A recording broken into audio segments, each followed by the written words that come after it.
प्यारे बच्चों, कैसे हो? आशा है आप घर पे स्वस्थ होंगे। पिछले जो हमारा चैप्टर चला हुआ है गुणनखंड का, उसमें हमने पहले गुणनखंड किए, विभाजकता के नियम अभी हमने देखे थे। वो गुणनखंड करने के लिए बहुत ही कारगर सिद्ध होंगे। अब हम बात करेंगे सारव गुणनखंड की। गुणनखंड के बारे में आप सभी पढ़ चुके हैं। सारव का मतलब आप समझते हैं कि जो सब में हो। अब सब में को समझने के लिए मैं एक उदाहरण लेता हूं कि मैं दो संख्याएं ले रहा हूं, एक 20 है और एक मेरे पास 15 है। मैंने दो संख्याएं ले ली।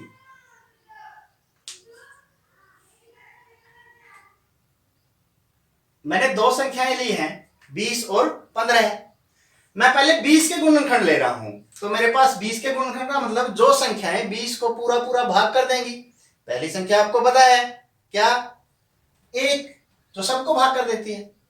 फिर 2 भी 20 को कर देगी, 3 कर देगी, 3 से 20 भाग नहीं होगा। आगे 4 करेगी, 5 करेगी, 10 से पूरी पूरी भाग जाएगी और 20 से। अब ये चीज देखने के लिए मेरा उत्तर सही है या गलत है, हम पहले ये देखेंगे। मैंने कहा था कि पहले को और आखिरी को गुणा करके देखो, 20 से कम 20, फिर अगले वाले को 10 दूनी 20, 4 पंजे 20, कोई संख्या बची नहीं है और हमारे पास इसका मतलब सारे के सारे इसके गुणनखंड आ चुके हैं। अब इसी प्रकार 15 के लेंगे। 15 को 1 भाग कर देगी पूरा पूरा, 3 कर देगी, 5 कर देगी और खुद 15।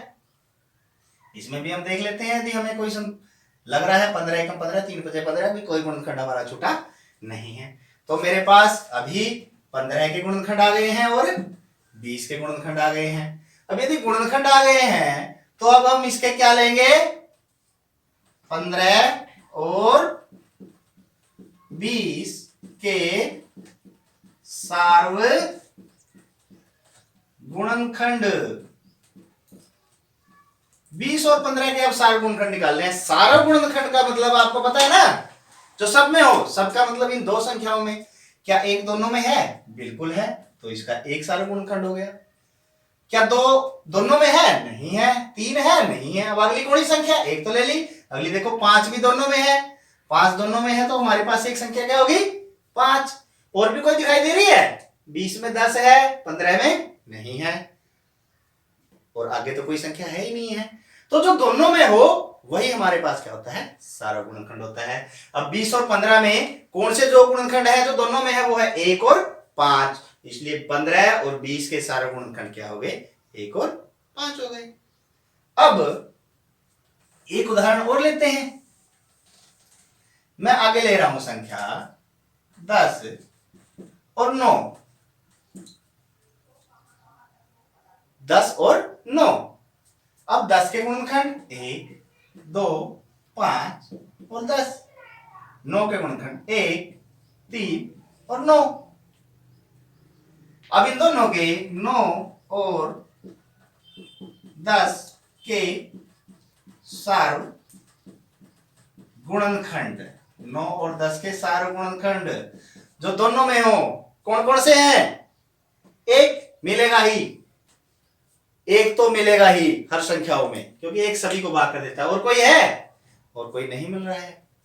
तो अब 9 और 10 के सार्व गुणनखंड मेरे पास क्या है? सिर्फ एक ही है, एक ही संख्या है, वो क्या है? एक है। और जिन संख्याओं में सार्व गुणनखंड एकमात्र एक संख्या होती है उन्हें हम सह अभाज्य संख्याएं भी कहते हैं। क्या कहते हैं?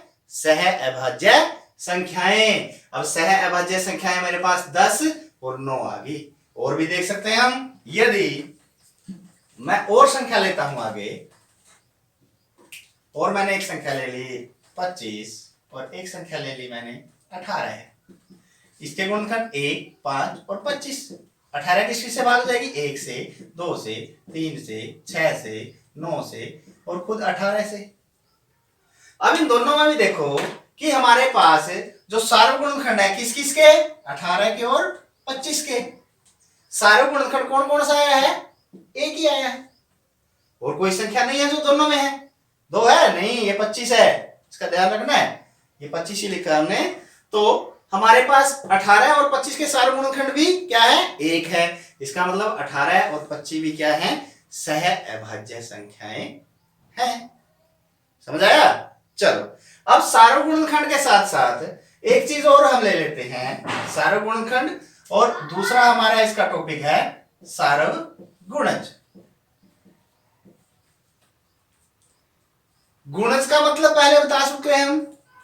गुणज का मतलब क्या होता है? पहाड़े। उसी प्रकार जिस प्रकार हमने गुणनखंड लिए हैं उसी प्रकार हम गुणज लेंगे। मान लिया कि 9 और मैं ले रहा हूं 6, इनके मुझे क्या निकालने हैं? 9 और 6 के सार्वगुणज। बिल्कुल आसान है, गुणज आप पहले निकाल चुके हैं तो सार्वगुणज भी निकल जाएंगे। गुणज निकाल चुके हैं, सार्व का मतलब जो सब में हो। मान लिया 9 के मेरे पास गुणज क्या है? क्या है? 9 है, 18 है, 27 है। 9 का पहाड़ा ही तो है। और 6 के सार्वगुणज 6 है, 12 है, 18 है, 24 है, चलते रहेंगे उसी प्रकार। ये सार्वगुणज है, ये गुणज हैं। 6 के गुणज ये हैं, 9 के गुणज ये हैं। अब सार्वगुणज के लिए मैं ये चीज देखूंगा कि मेरे पास 6 और 9 के पहाड़े में कौन सा वो अंक है जो सबसे पहले आया है। कौन सा है? दिखाई दे रहा है? कौन सा है? 18 है, आया है। तो मतलब 9 और 6 का पहला सार्वगुणज क्या है? 18 है। दूसरा कौन सा आएगा? अब इनकी तरफ देखने की जरूरत नहीं है, अब इसकी तरफ देखो। जो पहला सार्वगुणज आया है उसका पहाड़ा आगे आएगा। 18, 18 के बाद क्या आएगा? 36, फिर 54, फिर 72, फिर चलता रहेगा। इस प्रकार से हम किन्हीं भी दो संख्याओं के सार्वगुणज आसानी से निकाल सकते हैं। एक और संख्या लेके देख लेते हैं हम लेके देखते हैं। चलो आप भी बोल दीजिए। हम छोटी ले लेते हैं, चलो 4, और मैं इधर से ले लेता हूं 8। 4 के गुणज 4 हो गया, 8 हो गया, 12 हो गया, 16 हो गया। पहाड़े तो आते हैं ना। और 8 के 8 हो गया, 16 हो गया, 24 हो गया, 32 हो गया, आते हैं ना। ये हो गई। अब किस किस के सार्वगुणज लेने हैं? 8 के और 4 के। 8 और 4 के पहाड़े में कौन सा अंक है जो सबसे पहले आ रहा है? 16। 16 से पहले क्या आ रहा है? 8 भी आ रहा है। देखो ध्यान से दोनों के पहाड़ों में। और पहला सार्वगुणज इसका क्या है? 8 है।